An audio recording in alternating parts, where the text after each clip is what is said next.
Vou te contar uma história. Em uma das minhas 3 viagens para Nínive, na verdade eu queria ter ido para lá 4 vezes. Recentemente eu visitei a parte sul do Iraque e eu também queria ir para Nínive, mas é muito perigoso. Então, muito tempo atrás era complicado, não tinha guia. Não tinha nenhum guia qualificado. Eu lembro que a gente estava dirigindo por Mossul, área de Nínive, e cruzamos o rio Tigre. Então, para minha surpresa, passamos pelo rio de novo. Estávamos indo para Namrut, Calá na Bíblia. Por 6 vezes, o motorista ficou procurando a estrada, que leva para Calá, Nimrut. E eu dizia, não, já passamos aqui por 6 vezes. Ele não falava inglês. Eu também não sabia falar árabe. Só falava uma palavra ou outra. Mas no fim, Deus foi tão bom. Eu cheguei lá e eu consegui muitas imagens dessas ruínas enquanto elas estavam em boas condições. Agora elas foram destruídas. E eu queria voltar e revisitar esses lugares. Ver como estão agora. Enfim, vamos ao assunto principal. Nínive, parte 2, a visita de Jonas. E o nosso arrependimento. Esse foi um grande capítulo da nossa história.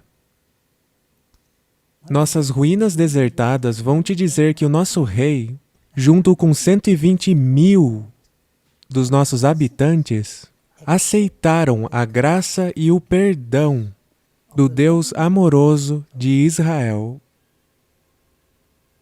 E agora nós estamos enterrados nas ruínas onde já esteve Nínive. Então, se os habitantes de Nínive pudessem voltar à vida e falar, eles nos contariam da alegria de se arrepender. Porque o pecado, ele não nos deixa feliz, nos faz miserável. O que Deus fez pelo meu povo, Ele quer fazer por você. Vamos começar por Jonas capítulo 3. E veio a palavra do Senhor 2ª vez a Jonas. Deus não falou com ele só uma vez, foi a 2ª. Levanta-te e vai à grande cidade de Nínive e prega contra ela a mensagem que eu te digo. Agora, aqui temos apenas umas palavras da mensagem que Deus lhe deu. Não sabemos a mensagem completa. O que você acha? Jonas estaria disposto a pregar para nós? Ele sabia da nossa crueldade. Para que levar a mensagem do amor de Deus a uma cidade tão cruel e odiosa como eu e meus cidadãos eram? Qual o sentido? Mas e eu e você? Deus vê sentido na gente. Ele se preocupa com nós e nosso futuro. E eu tenho gratidão por isso. E isso é o que eu, Nínive, posso testificar. Ele é um Deus que está interessado na sua paz, na sua segurança. Porém, Jonas se levantou para fugir da presença do Senhor para Tarsis, e descendo a Jope, achou um navio que ia para Tarsis. Pagou, pois, a sua passagem, e desceu para dentro dele, para ir com eles para Tarsis, para longe da presença do Senhor. Tá vendo? Ele não queria vir para nós. Não, ninguém quer vir para nós. Nós mataríamos ele. Somos horríveis. Veja, Jonas nos rejeitou. Ele não via sentido em pregar. Ele não se preocupava com a nossa situação. Mas o Deus de Israel se importava com a nossa salvação. o Deus dos Hebreus. Ah, ele é muito superior aos outros deuses. O Deus dos Hebreus estava determinado que Jonas deveria pregar para nós. Ele queria enviar o seu melhor profeta para vir e nos evangelizar. Jonas entrou num barco, mas ele foi para outro lugar. Mas o Deus da redenção estava determinado a me salvar, a salvar o meu povo. Meu amigo, Deus está determinado a te salvar. E Ele vai fazer todo o possível para te ter com Ele, em um lugar melhor, onde não existe lágrimas nem corrupções. Mas o Senhor mandou ao mar um grande vento. Deus está no controle de algumas tempestades para um propósito. E fez-se no mar uma forte tempestade, e o navio estava a ponto de quebrar-se. Então a tempestade veio de Deus, porque Deus estava preocupado com a minha salvação, com os meus cidadãos. Por isso Ele fez isso. É uma explicação incrível que a história tem. Então temeram os marinheiros e clamavam cada um ao seu Deus, e lançaram ao mar as cargas que estavam no navio para o aliviarem do seu peso. Jonas, porém, desceu ao porão do navio e, tendo-se deitado, dormia um profundo sono. Então Jonas veio dos arredores de Nazaré e desceu até a costa. E quando estava no convés do navio, ele desceu até o porão do navio. Então Jonas entrou nesse padrão de descer e só ir para baixo. Por acaso você está descendo espiritualmente? Acaso está fugindo de Deus? E o mestre do navio chegou-se a ele e disse-lhe: Que tens, dorminhoco?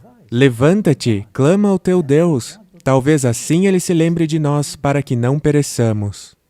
Nós precisamos de sua oração. Vamos, vamos. E Jonas acordou quando uma tempestade desastrosa ameaçou afundar o barco. Sortes foram lançadas para identificar o culpado. Então, Jonas foi arremessado do barco. Isso é análogo à segunda morte, a morte sem uma ressurreição. E isso deve ter sido terrível. Mas Deus é longânimo. Então lhe disseram: Declara-nos tu agora, por causa de quem nos sobreveio este mal. Que ocupação é a tua? De onde vens?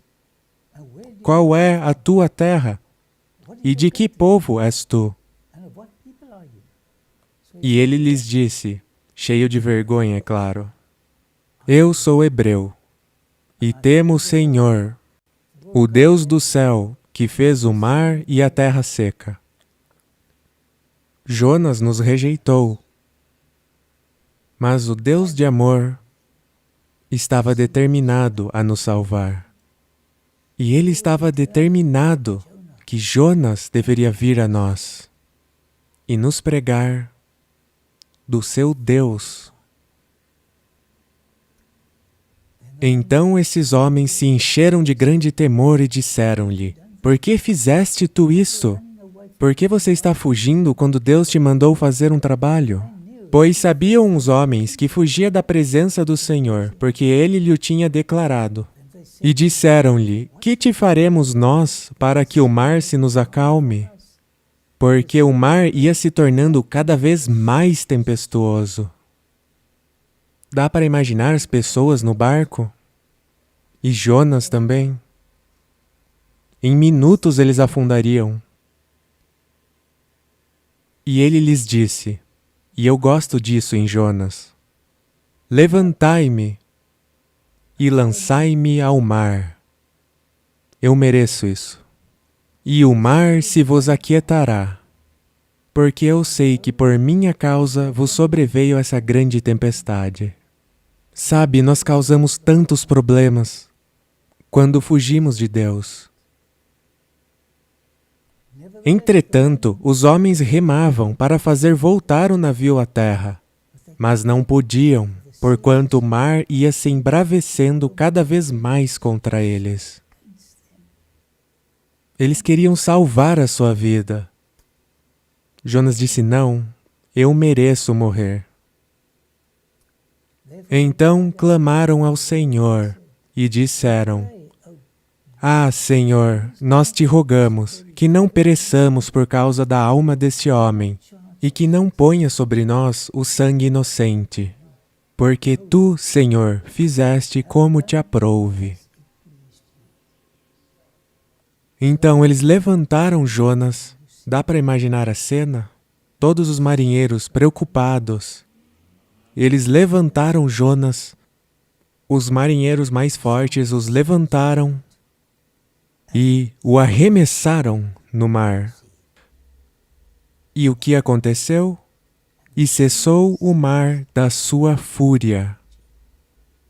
Ah, mas que história! A Tanakh, a Bíblia dos Hebreus, é fascinante. Leia. Temeram, pois, estes homens ao Senhor com grande temor, e ofereceram sacrifício ao Senhor e fizeram votos. Preparou, pois, o Senhor um grande peixe para que tragasse a Jonas. E esteve Jonas 3 dias e 3 noites nas entranhas do peixe. Claro, isso é uma conta inclusiva. Pode ter sido 1 hora de um dia, depois um dia completo, 24 horas, e então alguns minutos da última noite. Mas sabe, essa história diz muito sobre Deus. Sua forma de agir é simplesmente maravilhosa. Ele usou aquele peixe para que o profeta pudesse ser trazido até nós. Esse Deus maravilhoso se importa conosco. Ele nos quer salvar, amigo. E o que foi que Jonas fez dentro da barriga do peixe? E orou Jonas ao Senhor seu Deus, das entranhas do peixe.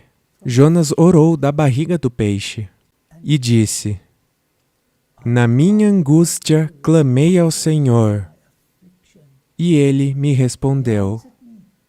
Do ventre do inferno gritei, e tu ouviste a minha voz. Deus não disse: Jonas, você vacilou. Eu me importo com aquela gente e você fugiu.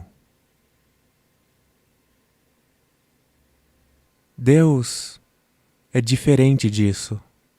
Ele se importa. Veja tudo o que ele fez para nos salvar. Vamos continuar lendo a oração de Jonas. Porque tu me lançaste no profundo, no coração dos mares, e a corrente das águas me cercou. Todas as tuas ondas e as tuas vagas têm passado por cima de mim. E eu disse: lançado estou de diante dos teus olhos. Todavia tornarei a ver o teu santo templo.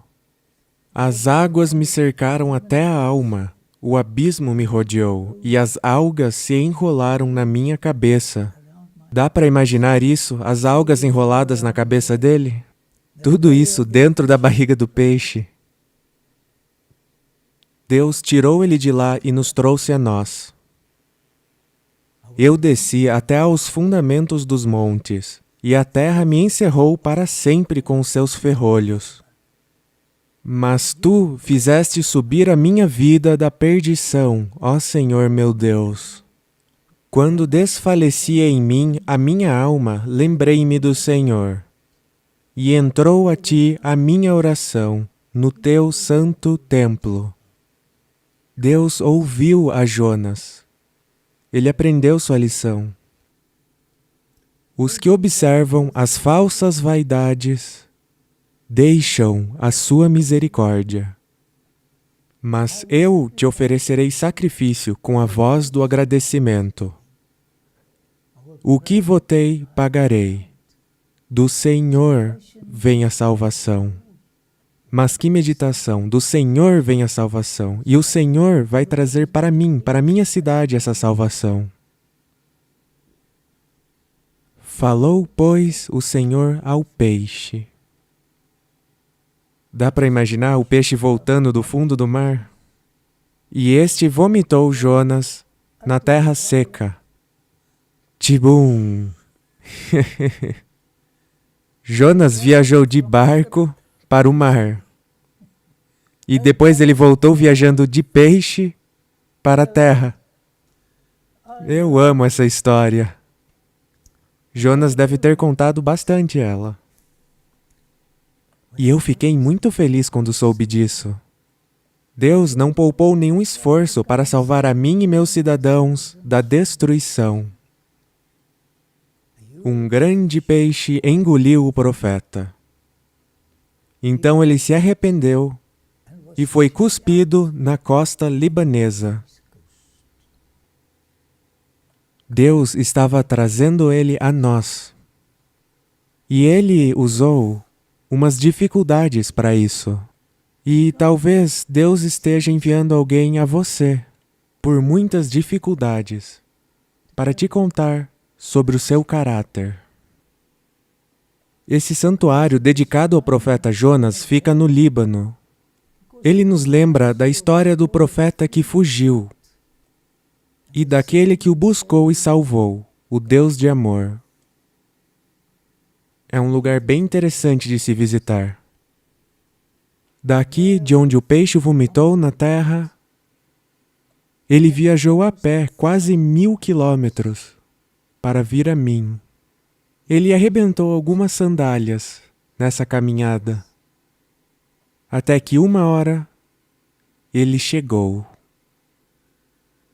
E levantou-se Jonas e foi a Nínive, segundo a palavra do Senhor. Deus queria nos salvar. Ora, Nínive era uma cidade muito grande. De 3 dias de caminho. Você tinha que andar 3 dias para chegar de um lado até outro. Eu era muito grande. Era grande também em pecado e crueldade, e em riquezas e poder. Nós dominávamos o mundo. Deus não nos precisa grandes, mas humildes. É inesquecível o dia em que o profeta Jonas adentrou a mim por esse portão. Eu tinha mais portões. Essa é apenas a restauração de um deles. Meu amigo, ele pregava bem. Uau, que pregação! O meu povo ouviu a mensagem mais séria que eles já ouviram. E ele dizia, se não se arrependerem, a cidade será destruída em 40 dias. Mas havia amor em sua mensagem. E começou Jonas a entrar pela cidade caminho de um dia, e pregava, dizendo, ainda 40 dias, ó meu caro povo, e Nínive será subvertida. E os homens de Nínive creram em Deus, e o que eles fizeram? E proclamaram um jejum, e vestiram-se de saco, desde o maior até o menor. Eu nunca tinha visto algo assim antes. Deus realmente se importava com a minha salvação, apesar de toda a minha maldade. Mas você pode pensar, esses são só os cidadãos. E quanto ao seu rei, o poderoso Adad-nirari III, ele deu ouvidos ao profeta? Esta palavra chegou também ao rei de Nínive. Eles levaram a pregação até o rei. Aqui na imagem há um relevo dele. Continuando, e ele levantou-se do seu trono e tirou de si as suas vestes e cobriu-se de saco e sentou-se sobre a cinza. Nosso rei reconheceu a sua crueldade e se arrependeu. Essa é uma história maravilhosa. Naquele estágio ele não estava assim, como esse relevo, todo enfeitado com as roupas reais. Dá para imaginar? Dá para imaginar a cena toda? O rei sentado em cinzas, chorando por causa de sua maldade? Ouça o que ele fez. Eu nunca esquecerei isso. E fez uma proclamação que se divulgou em Nínive. pelo decreto do rei e dos seus grandes, dizendo: nem homens, nem animais, nem bois, nem ovelhas provem coisa alguma, nem se lhes dê alimentos, nem bebam água. Ele não estava brincando. Se privar de comida e água não é fácil. Mas esse homem, ele teve o verdadeiro arrependimento, assim como os cidadãos. Mas os homens e os animais sejam cobertos de sacos e clamem fortemente a Deus. E convertam-se, cada um, do seu mau caminho e da violência que há nas suas mãos. Quem sabe se voltará Deus, o Deus amoroso dos hebreus, e se arrependerá, e se apartará do furor da sua ira, de sorte que não pereçamos. O nosso rei, fazendo uma oração dessas, sabe, quando Deus quer nos salvar, Ele trabalha com seu Espírito Santo em nossas vidas. E o que Deus fez? Ele é um Deus de amor, veja isso. E Deus viu as obras deles. As suas vidas mudaram. Como se converteram do seu mau caminho.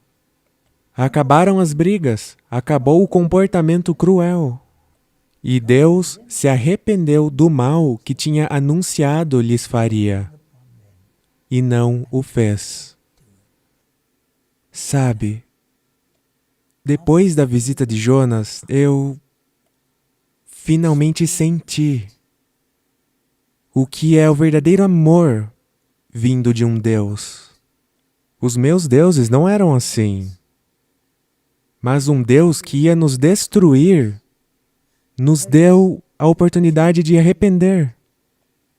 E Ele não nos destruiu. Mas fomos destruídos em 612. E eu vou te contar sobre isso. Por exemplo, veja Sodoma. E sua glória foi mudada para desastre, sua cidade destruída. Era uma cidade muito bonita. Quando o meu povo ouviu a mensagem de Deus, algo maravilhoso aconteceu. Isso é algo lindo, ver a maldade sendo transformada em bondade. Eles foram convencidos de sua crueldade. Isso foi o que o Espírito Santo fez quando Jonas pregou. Eles se sentiram maus e se arrependeram. Eles cessaram suas brigas. Todos os que têm o hábito de brigar devem dar ouvidos às palavras de Deus. Talvez você esteja brigando com circunstâncias ou pessoas, ou brigando com si mesmo por causa dos seus erros. Não brigue. Se arrependa e se alegre no perdão de Deus. Não importa o quão mal você acredite que seja. Nós éramos o cúmulo da maldade. E Deus nos ajudou a arrepender. Ele é um Deus maravilhoso. Esse foi o período mais feliz da minha longa história, que foi cheia de violência. Quase 300 anos. Violência e agressão foram trocadas por bondade. O mundo não podia acreditar no que estava acontecendo. De agressores viramos pacificadores, inimigos viraram amigos. E alguns antigos tabletes de barro relatam isso. A mudança religiosa que nos sobreveio. Um dos deuses que servíamos se chamava Nergal. Era o deus da guerra e das doenças. Tem alguns tabletes que falam sobre ele. Guerra e doença, sem misericórdia. Bem diferente do Deus que Jonas pregava. Um Deus amoroso e salvador, cheio de graça, amor e compaixão. Você já descobriu esse Deus?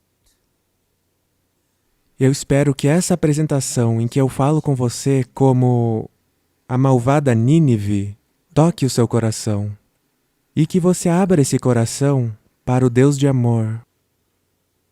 Depois da pregação de Jonas, começamos a servir um Deus de amor, um Deus de bondade, um Deus que cura. Nós rejeitamos Nergal, que era um Deus de guerra e doenças.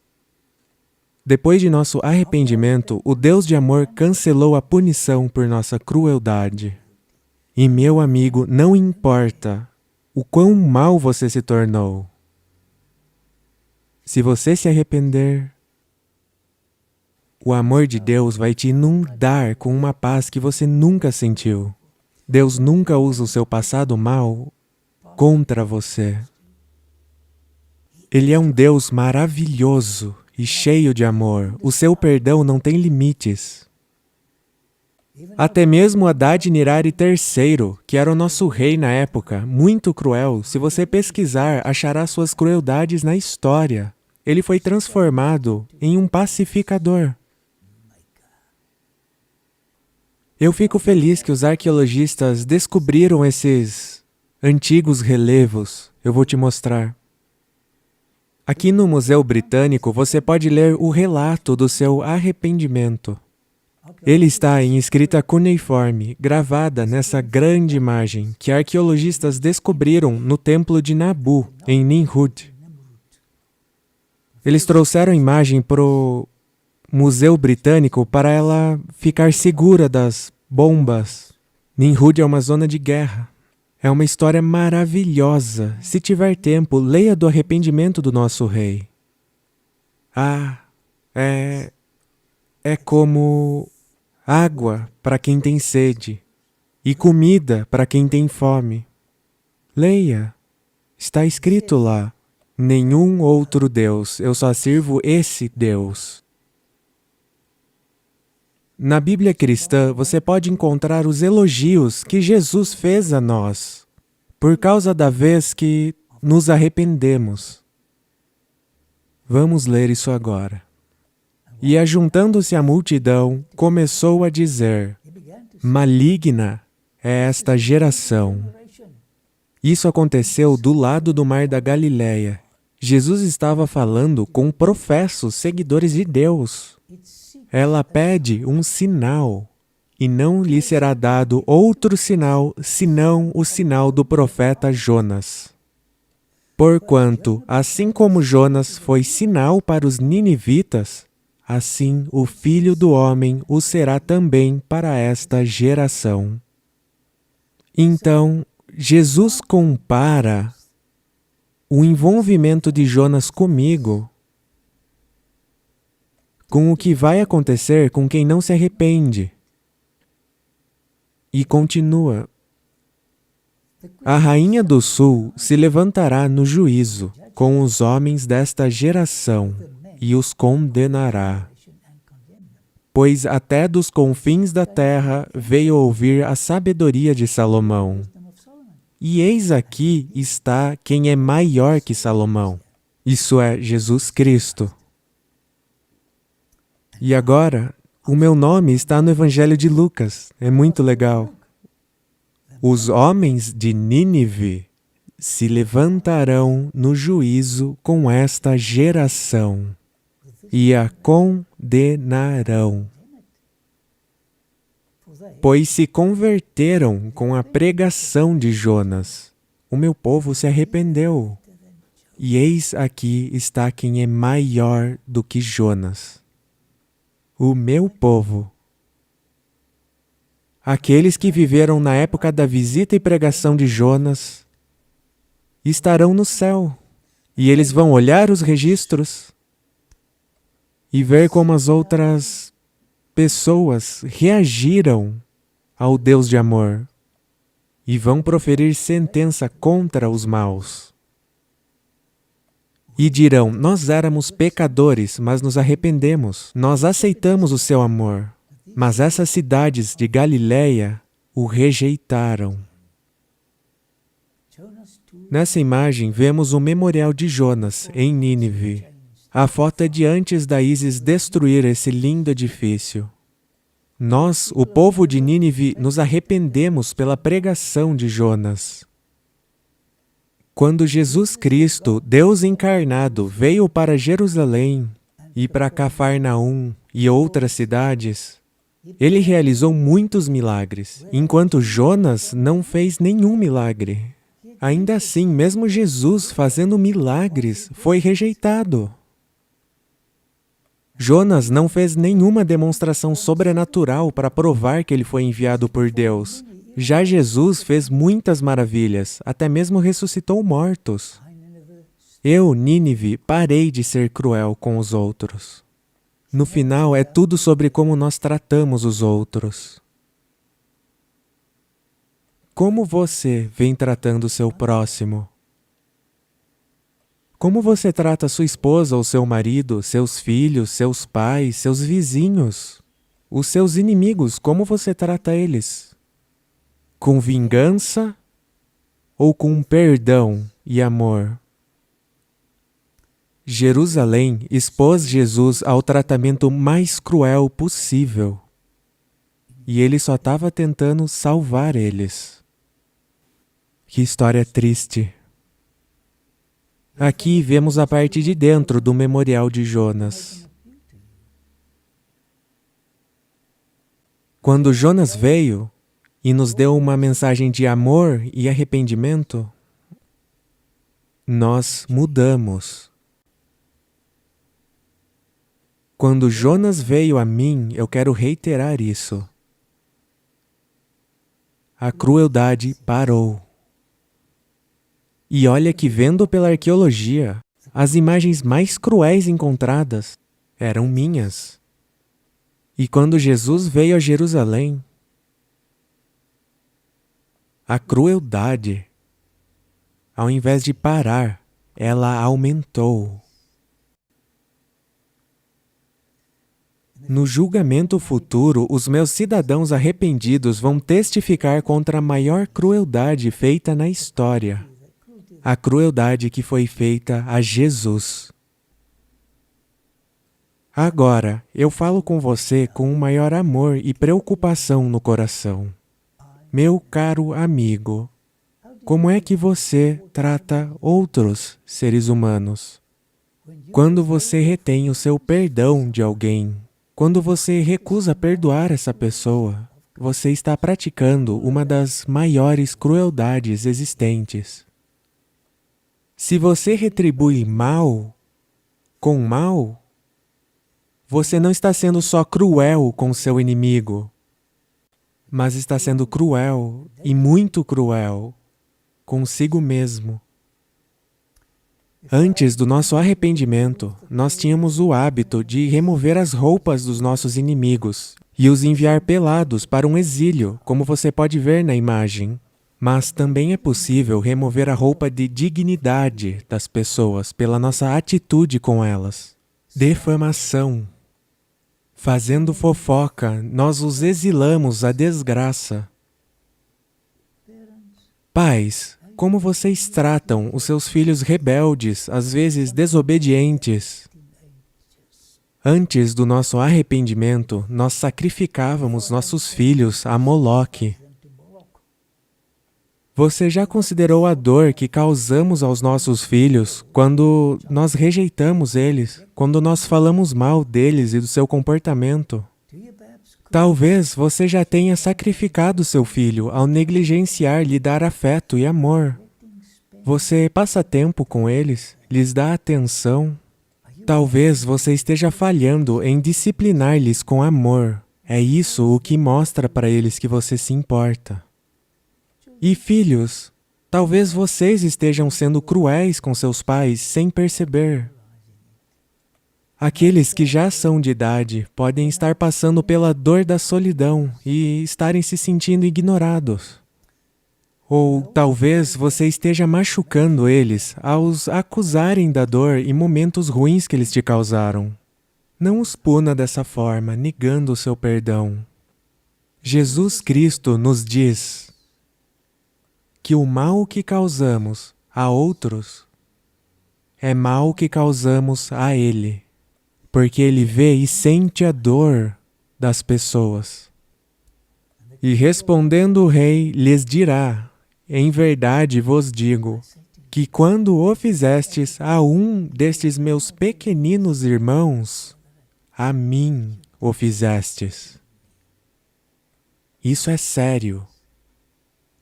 Não mantenha as pessoas em isolamento de Deus.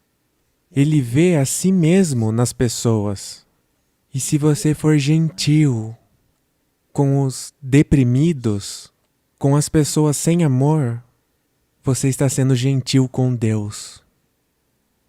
Então lhes responderá dizendo: em verdade vos digo que, quando a um destes pequeninos o não fizestes, não o fizestes a mim. E irão estes para a punição eterna, mas os justos para a vida eterna. Meu amigo, não importa quais são as suas conquistas ou quão importante você é. Se você não ama as pessoas, se você não é gentil com as pessoas, você não é qualificado para a companhia que haverá no céu um dia. Jesus diz: dê às pessoas esperança, não desespero. Lhes dê alegria, não dor. Lhes dê amor, não ódio. Eu te proponho agora, das ruínas da minha cidade que foi uma vez grande, a ser bom com as pessoas. É uma maravilha mudar o seu comportamento e ter paz com inimigos, ter paz com sua família e conhecidos. Pai que está nos céus,